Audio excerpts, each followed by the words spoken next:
কাজলা দিদি, যতীন্দ্রমোহন বাগচি। বাঁশবাগানের মাথার উপর চাঁদ উঠেছে ওই, মাগো আমার শলকবালা কাজলা দিদি কই। পুকুর ধারে লেবুর তলে থোকায় থোকায় জোনাক জলে, ফুলের গন্ধে ঘুম আসে না, একলা জেগে রই। মাগো আমার কোলের কাছে কাজলা দিদি কই।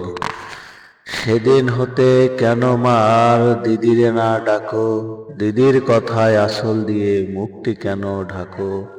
খাবার খেতে আসি যখন দিদি বলে ডাকে তখন, ও ঘর থেকে কেন মা আর দিদি আসে নাকো। আমি ডাকি তুমি কেন চুপটি করে থাকো। বলো মা দিদি কোথায় আছে, আসবে আবার কবে।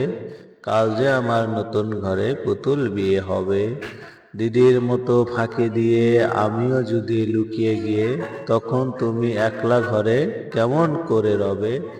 আমিও নাই দিদিও নাই কেমন মজা হবে। ভুঁই চাপাতে ভরে গেছে শিউলি গাছের তল, মারাস নেমা পুকুর থেকে আনবি যখন জল।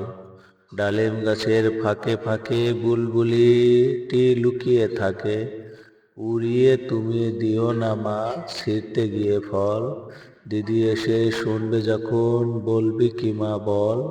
বাঁশবাগানের মাথার উপর চাঁদ উঠেছে ওই, এমন সময় মাগো আমার কাজলা দিদি কই। লেবুর ধারে পুকুর পাড়ে ঝিঝি ডাকে ঝোপে ঝাড়ে, ফুলের গন্ধে ঘুম আসে না, তাই তো জেগে রই। রাত্রি হলো মাগো আমার কাজলা দিদি কই।